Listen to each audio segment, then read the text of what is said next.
When you look at the last 500 years of history, powers trying to compete with one another, trying to rise and fall.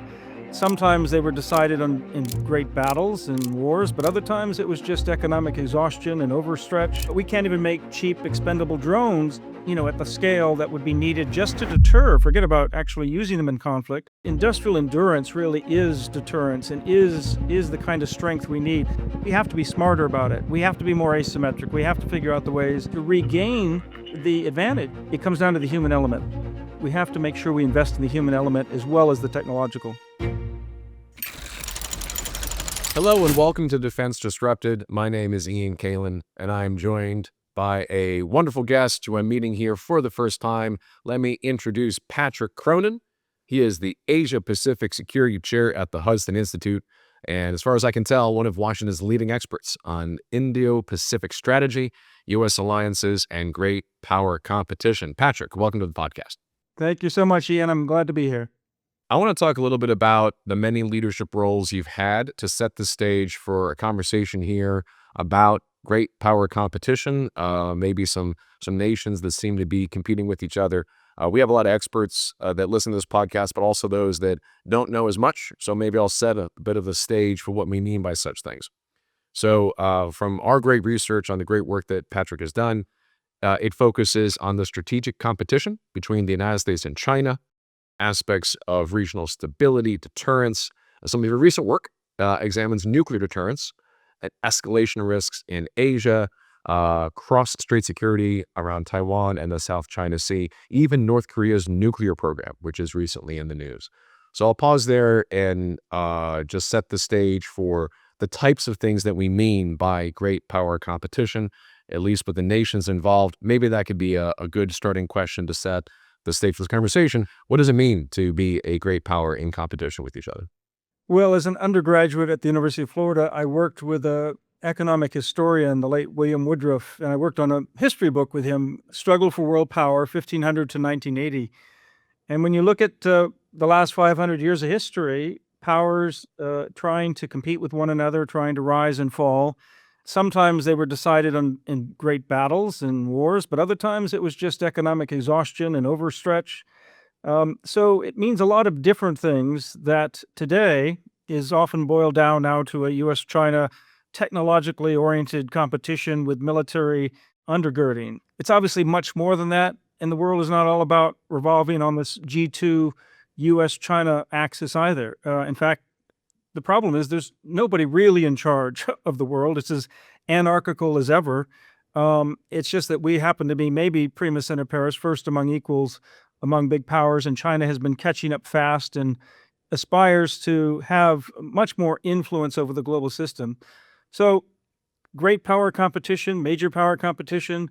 One thing it's not is just major power cooperation, and that's where the recent summit meeting between Xi Jinping and President Trump ended with the phrase constructive strategic stability being the mantra for relations, but that's really not capturing the rivalry that continues and persists despite the desire to recognize constraints. Both sides recognize that it's too dangerous to enter conflict directly, but neither one wants to resist competing for being top dog or making sure that they're at least not second fiddle to the other when it comes to technology or military power.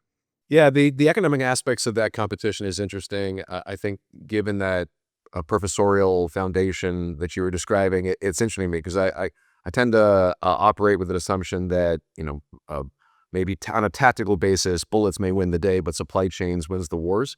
And so you've written extensively about the defense industrial capacity. So maybe staying with that kind of economic theme to start, do we have the economic foundation to compete with the great capacity of a country like China? I mean, I'm thinking about manufacturing. Famously, a lot of folks feel like things are manufactured there, we buy it here, we finance it here. So is it really competition, or is that manufacturing capacity already been decided? Well, it hasn't already been decided, although, yes, our eyes are trained on the fact that China seems to have built up this ecosystem for manufacturing, including dual-use manufacturing so they can spit out ships the way, we can't make almost anything these days. I was recently aboard Intrepid, which was one of those old Essex-class aircraft carriers that's docked in New York. The United States commissioned 24 of those aircraft carriers in the last 15 months of World War II, in industrial capacity that not even China could probably meet today, but a very enviable industrial capacity we've lost. Now, maybe we don't need to spit out 24 Essex-class aircraft carriers, but we can't even make cheap expendable drones, at the scale that would be needed just to deter. Forget about actually using them in conflict. We see the munitions drawdown in the Gulf War, cutting deep into our stockpiles because we don't have either the inventories or we don't have the industrial base to quickly replenish them. So clearly, we don't have sufficient industrial capacity and manufacturing capacity to compete. But the question is, how much is sufficient? It's the old question in the Cold War, was how much is enough? Well, you don't really know how much is enough to deter. You only know when you fail or when you get into a war and you lose the war. We're trying to avoid the war in the first place, and there's a big push here that industrial endurance really is deterrence and is the kind of strength we need. Ike Fryman, for instance, at Stanford University, put out a very good book about the Taiwan conflict and how to avoid it.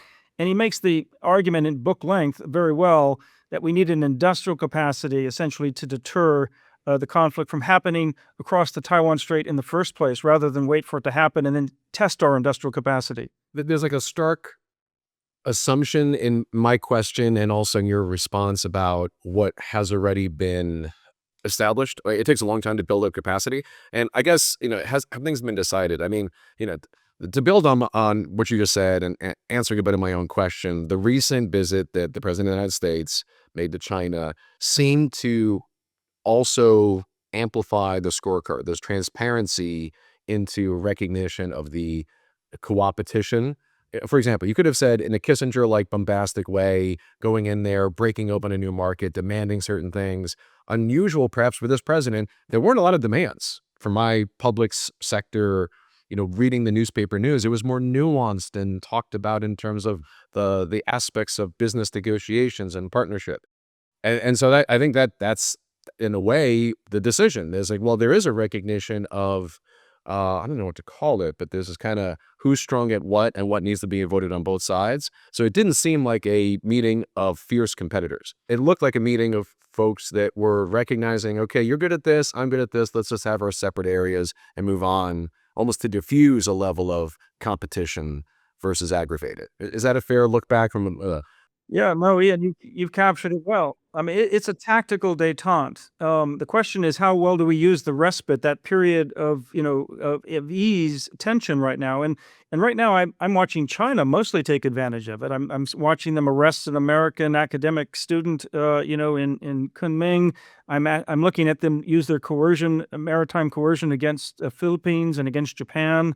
And against Taiwan. And yet I don't see the United States being able to compete or talk about these issues because we're consumed with the Gulf War. We're looking internally. We're fighting amongst ourselves rather than focusing on harnessing all of our capabilities, working closely with allies and partners, and creating the kind of capacity that we're capable of having, but we're just short of the kind of positive and persuasive leadership that can bring all of these things together. And that nobody's showing that, but I mean, that's what we need at the moment. Interesting.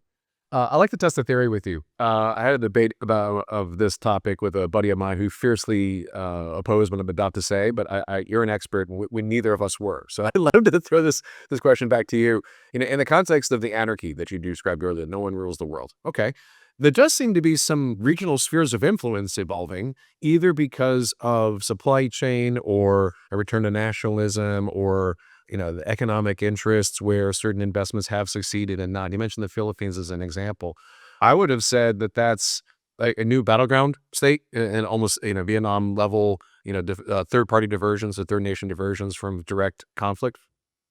But even whether it's Russia and Ukraine or China and Taiwan, up until the Iran war, America and the southern border, Venezuela, like there seems to be kind of regional areas of prioritization that seem to be dominating everyone just do your own thing and no one's going to look too hard at it. America may not be a police force and all the things if you just focus regionally. up until Iran. And then all of a sudden, I think we're back to, it feels like, decades prior in terms of American military conflict and politics overseas. But, you know, back to the point of the regional spheres of influence, do you think other countries were focused on that kind of regional area, China looking to the Pacific, Taiwan, Philippines, Japan is more their area of concern?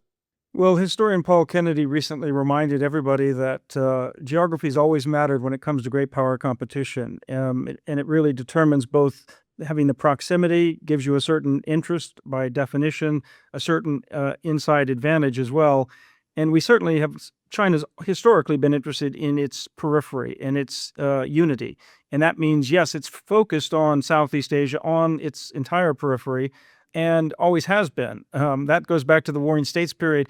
And that's what's interesting is you go back to last year and the new national security white paper coming out of Beijing, they give us a strategic assessment. And they say in that strategic assessment, not that the world is this wonderful strategic stability, but rather just the opposite, that it's much more like the balance of power Warring States period before the Qing dynasty unified it after 250 years of war more than 2 millennia ago. So, China's very interested in using that kind of warring stratagems to try to keep extending its area of influence, control, and that's centered on, yes, Southeast Asia at the epicenter of that, but its entire periphery. And then, yes, extended from there cross-regionally to its key economic and energy lines of communication. That brings us to the Gulf. It brings us to all the straits of the world. And that's why they're interested in everything from Panama to the to the Red Sea, to the Strait of Hormuz, to the Strait of Malacca. And China's, so you can't separate the global interests of China from the regional, but sure, first and foremost, it is definitely regionally focused. Now, the United States, what's new is this whole idea that the United States is reverting back to kind of 19th century thinking that we better make sure we're securing our own Western hemisphere first. There's obviously a lot of logic in that, and just in terms of we had neglected our borders, we've neglected the region. But how much of that do you want to try to dominate in a military sense versus more of an economic and soft power kind of amity? Kind of lower the threats, and then work on your real challenges, including with China or Russia or Iran or North Korea, that really are out to potentially could hurt us if we get into a conflict. I'm going to shift gears a little bit to talk about how things have been disrupted and changed recently. When I think about, when I was studying politics in undergrad, it was hard to use the phrase North Korea without being followed by nuclear. It just seemed to be like a tautology of, well, that's the concern over here, and therefore this, and therefore we have all these strategic assets and long-range concerns for strategic missiles and so things.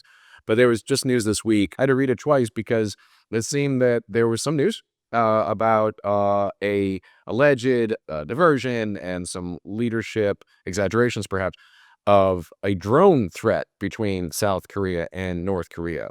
And I, up until recently, had not thought a lot about drone threats and the Korean Peninsula, but I had to read the headline a couple of times, be like, oh, this is not a nuclear thing. It's actually new forms of asymmetric warfare that's not just on the eastern side of Ukraine, but now in the Asian theater as well. Did you see that news? Did you have any reflections on that, or did that seem to be a new type of threat profile for the region?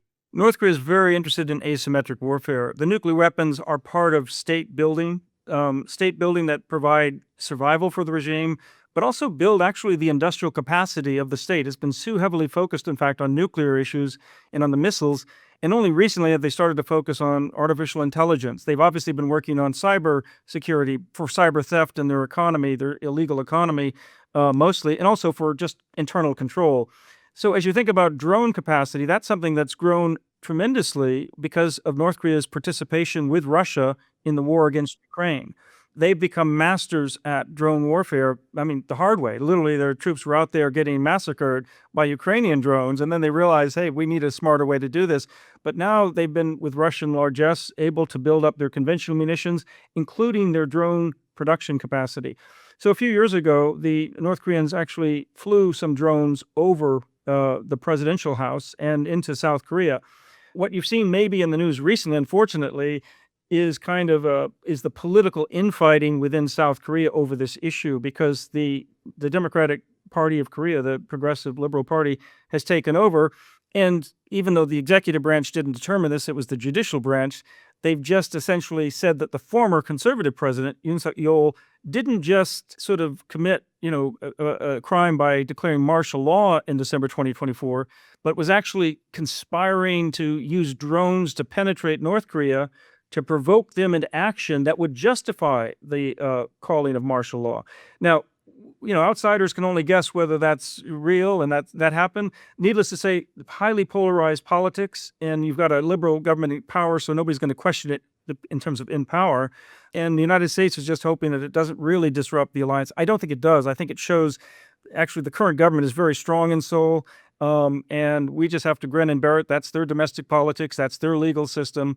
But on the drone and asymmetric warfare, we actually, South Korea, United States, Japan, for starters, Taiwan, all of us face tremendous pressure if we do not have the drone and counter-drone capacity.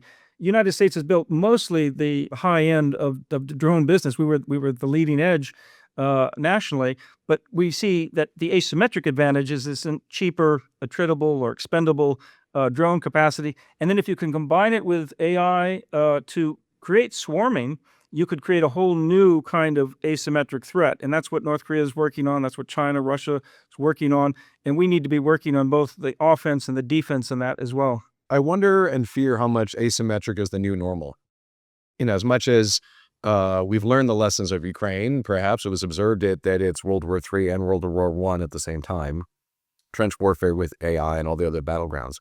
In the AI world, look at things like DeepSeek and look at the level of a inversion in assumptions. So to contrast like an AI attributable drone world with the deep industrial base that we started our conversation with, it almost seems to be an advantage to have less than to have more, because when you're desperate, you then lean into the asymmetric powers of, to your point, of the crypto and cyber for illegal economies, or small cheap drones to trigger a war, or AI to provide some elements of attack vectors.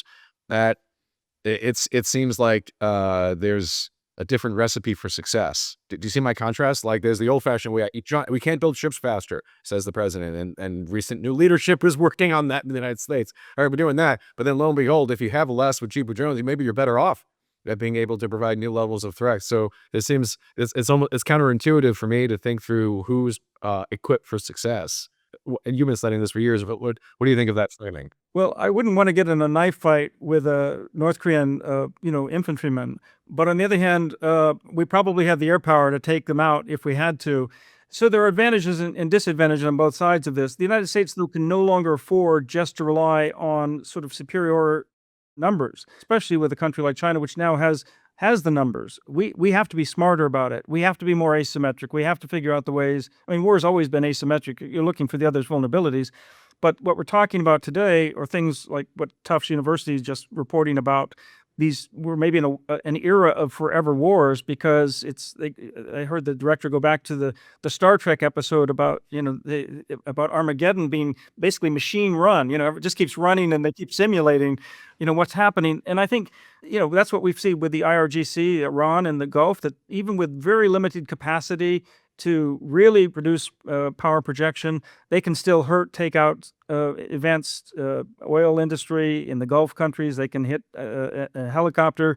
They can do a lot of things that still do enough damage to keep a conflict going along. So we do have to be very mindful of the asymmetric. On the other hand, it does remind us that if you're trying to defend a territory, you always have a certain advantage, because its survival is at stake. And we see this in Ukraine. And it's one of those issues that for Taiwan as well. It's been gamed out by a number of experts, Jude Blanchett at CSIS, among others, on, if Taiwan were in a war with China, even if China took over the capital, it doesn't mean the war's over. They'd be inheriting a hornet's nest for a long time.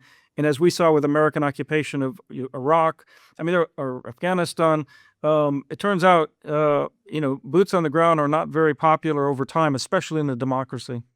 You have a little bit of a frontline experience with boots on the ground, or at least some level of active duty support of the many things in your professional biography. You appear to also be a naval intel reservist. Are you still working in that regard, or is that something from the past? That is from the past. I I climbed aboard Soviet ships when we brought one into Virginia, for instance, as part of a detente before the end of the Cold War. So that goes back a ways. And I did intelligence for the chief of naval operations, and when I was at the Center for New American Security in my civilian hat as a senior advisor to the CNO, was putting together the intelligence on the Gulf as well. Even though I primarily focused my career on Asia Pacific, it's just that the wars were happening in the Middle East more than they were in Asia. And when I was at AID as the #3 official at U.S. Agency for International Development, I went over to Kuwait at the insistence of my late mentor, Rich Armitage, the late Deputy Secretary of State, who said, he said, "Why are you guys in Kuwait? The war is in Iraq." And so I had to go over there and get our guys in. So we literally drove, the 4x4 into Iraq through Basra, and we were immediately kind of surrounded by people with all sorts of things. And they opened up unlocked the car, unfortunately, and all the locks opened. And so we had 1,000 hands grabbing into our car and taking out the night vision binoculars and the medicine and the other things we were trying to bring in. But despite that, we managed to get in to Basra to set up the initial toehold for USAID to start providing assistance at the beginning of that war, and that was something. I think war in visiting Rawalpindi, after Daniel Pearl was assassinated, it was killed, just weeks after that. You could feel there was a lot of vulnerability, a lot of tension. And I've been in the Golan Heights when there was firing as well. I haven't been in fighting wars though, so I'm not taking credit for that. But I'm smart enough to know how dangerous they are, and why we want to try to first deter them, and then if we do have to fight them, we want to use the high technology so steel and silicon become our front line, not flesh and blood. But ultimately, as we see with the Iran and Gulf War, if you don't have boots literally on the ground or right nearby, it limits your control. It's the people on the ground. I learned this lesson working for John Collins, the late John Collins. He was a great strategist at the Congressional Research Service at the end of his career. He had taught me as not just about land forces, but for a guy who was working with the Navy, he said, "Look, Admiral Wiley, wrote this little book on strategy, and it basically comes down to if you don't have a boot on the ground, you do not have control." So so the Army and the Navy need each other, in other words, and you can add the Air Force into that as well, Space Force, all of these need. But unless you have somebody on the ground, it's going to limit your control, and that's why you're only as good as your allies or as good as your troops on the ground, and prefer allies on the ground that we can support, that can be sustained. And when they're not sustainable, it's like Vietnam, they collapse and they lose the conflict, and it means we don't have the influence there. But we could win it back decades later through economic largesse, because turns out Vietnam is very interested in strategic autonomy and doesn't want to be controlled by China either. Yeah, it's interesting how much that the history, the path of that historic arc is fascinating. I want to go back a little bit though to your time in service and connect it to what we think might be happening today. I have not personally been to the front lines of the current Middle Eastern conflict. My teammates have. I won't talk about that in great detail here for operational reasons, but it's more of a forecast and imagination question. Given what you've seen previously with that wonderful story that you just shared, and given your years of study in global conflict, now shifting from the Asia Pacific area, just because we're about 100 days into what we'll call the Middle Eastern activities, do you have any guesses as to what it's like for the average soldier? Like, so for the 20-year-old version of what you just said, for the 20-year-old person who's out there right now doing your job today, do you think that their job today is very different than what you saw when you went to when you went from Kuwait to Iraq? Like, do you think that they have different tools? Do you think that the way their car is being seized is different? Do you hope it is? Do you expect it to have been? Do you want them, instead of a bunch of medicine bags, do you think they got drones, packed up into the trunk? What would you expect to see now in this current wave of activity, given what you saw firsthand? Sure. Let me just reflect on my own experience again. Go back to the 1990s. I remember when Admiral Blair was director of the Joint Staff, and he took me in and he was showing me all of the high technology. He was, from the Pentagon, was able to visualize what was happening in the battlefields, and it was very impressive. But the people out on the front lines were often, not so well equipped. Increasingly, they've been equipped with more and more information technology, with drones, as you say, with portable sort of energy sources as well that can sustain a small little base even. I think, and I was just looking at this last week, I was looking at AI tools that a couple of companies, Silicon Valley companies, had developed for the military.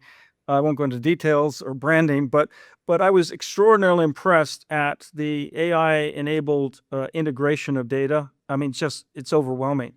And that data now, some of that data is right there in the field. So these young people, when they don't have a picture necessarily of the strategy, they definitely have a picture of the things, of the actors, the movement, in a way that it transcends the CIC on a ship, where you're looking at the radars and you can see the little dots and so on.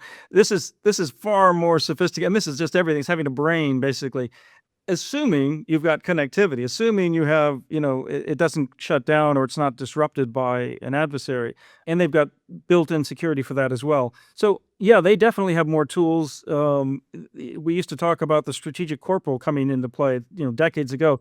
Well, basically, yeah, that's right. They have these strategic sort of sources of information. They each have their own CIA, like with them, that gives them information that, when you're thinking about the sailor on a ship, 40 years ago, good luck. You've got what you have, and that's it. And use your nous and use your, ability to do your job and do it right. So they have incredible enabling forces behind them and support behind them, but they're still out there on the front line is still the front line. And the front line these days, of course, could be anywhere, because a drone could come in to my house here. I mean, it literally, there's no place in the world that's not potentially the front line.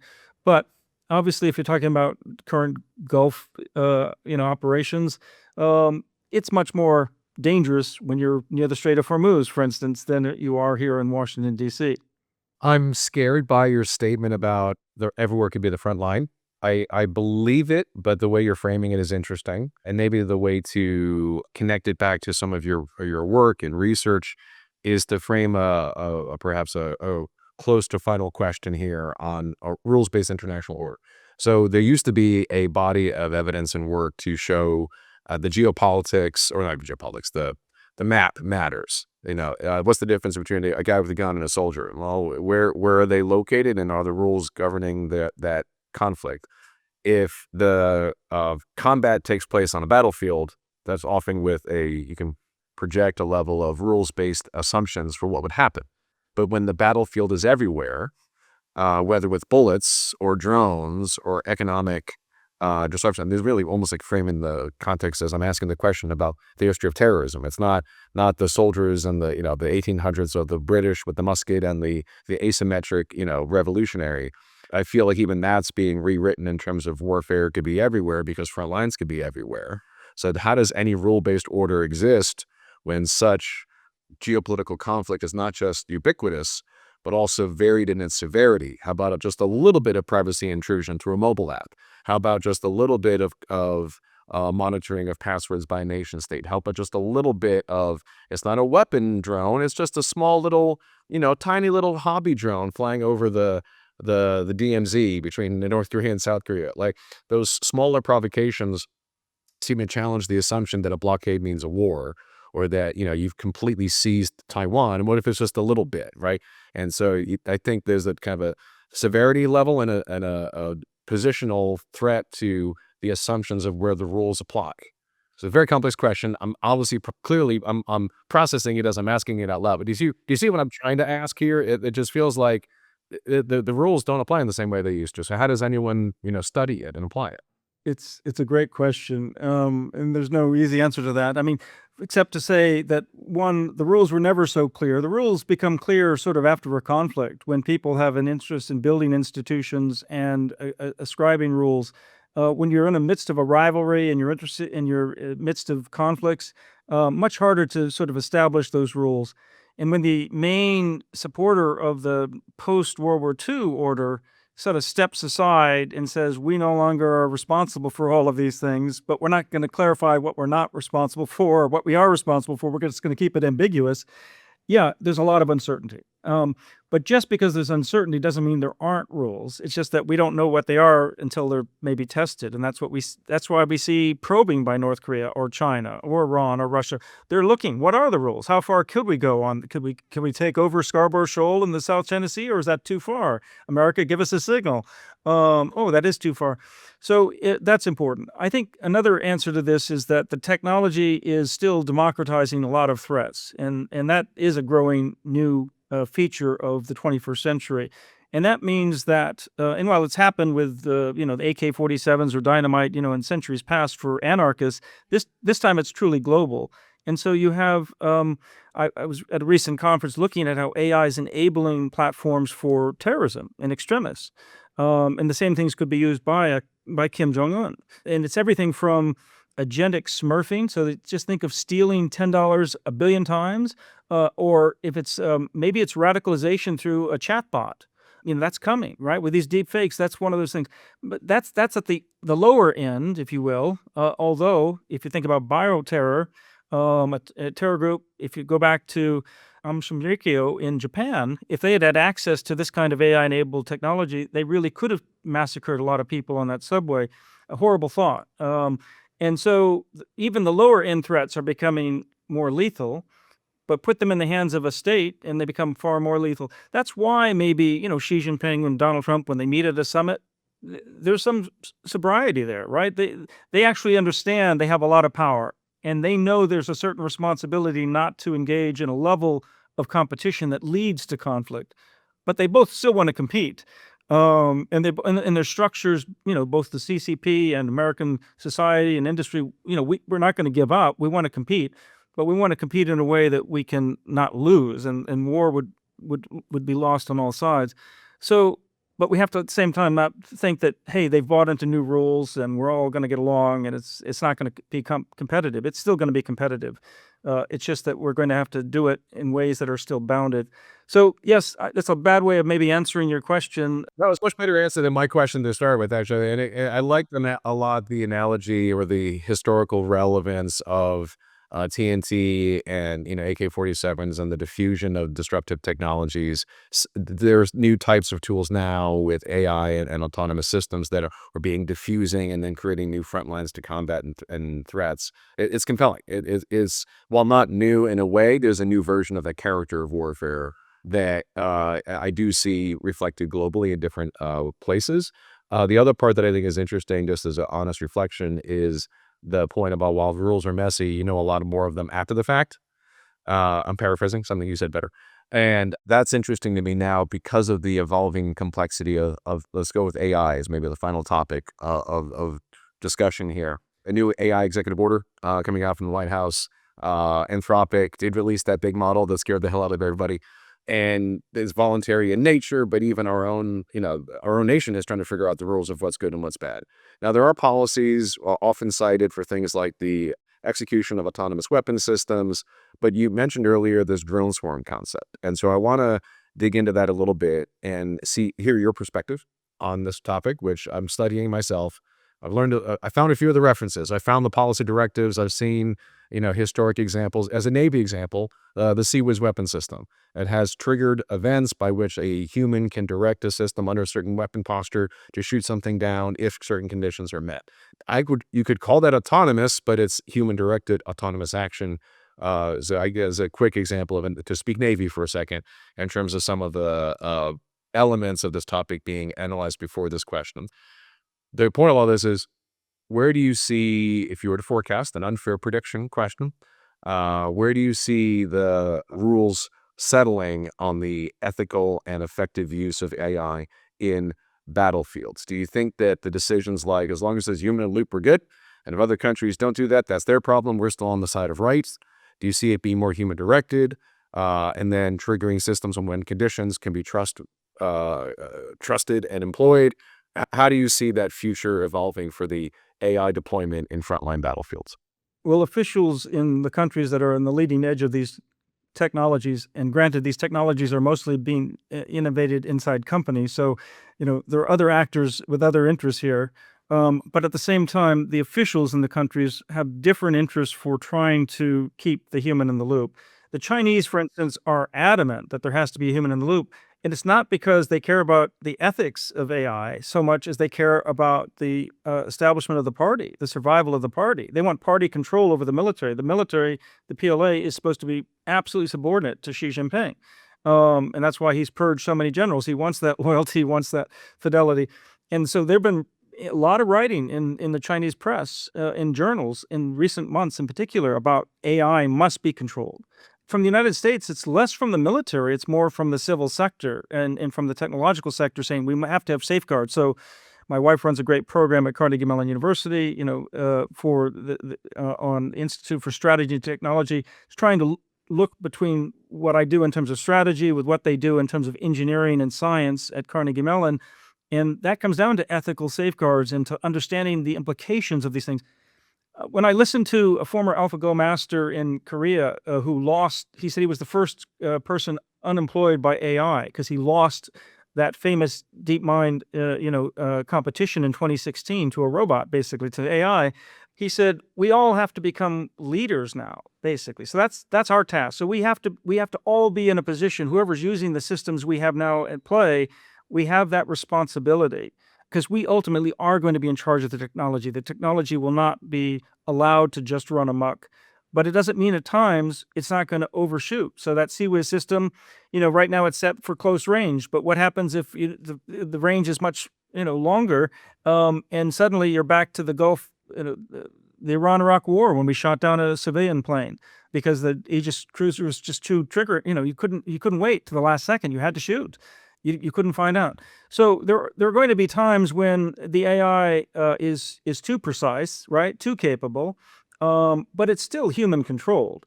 Now the question though is, what happens if we think those missiles might be nuclear? That's really where you get into a lot of potential danger, and that's why on the nuclear stability question, even with North Korea, there is an opportunity for dialogue and discussion, because everybody recognizes that is dangerous. We better know, what your signals mean if you're saying, hey, this is not a nuclear fight.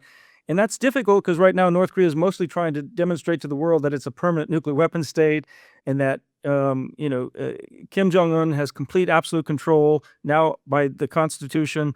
And you get this into a U.S.-China competition. If we ever started having some shooting even at sea, the risk of that escalating is tremendous. Last thought here, Ian, is that China is so confident about escalation control.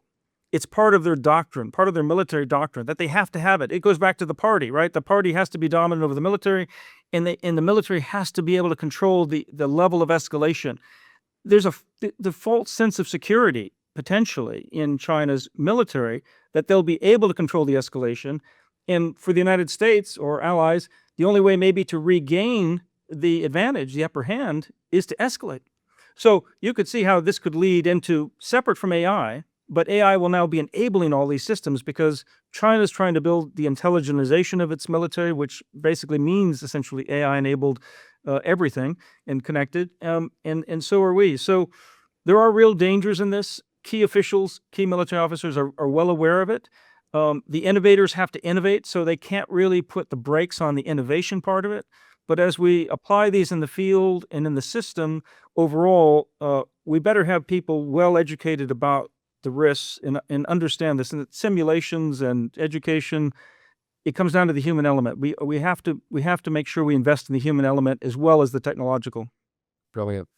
Well, Patrick, thank you so much for sharing what you have today. I feel like I need to run back and dust off some of the books that I thought I had studied and remembered well my collegiate days, because I feel like I'm missing a few wonderful references. And honestly, even just the Aegis example for a second just now, I was like, oh yeah, completely forgot about that one. Not one that I should have, but it's more relevant today to more of the use cases that we're talking about. And it just absolutely escaped my memory until you brought it up. So one of 10 highlights from today, sir. Thank you so much for sharing your perspectives. I'll close with a brief thank you for those listening. Strongly encourage you to chase down in all the socials, all the various areas. Mr. Patrick Cronin is the Asia Pacific Security Chair at the Hudson Institute. He has served clearly in many areas of international development and studies and security, and maybe even just spent a little bit of time in the Navy. And so for that, thank you again, Patrick, so much for joining today's podcast. Thank you so much, Ian.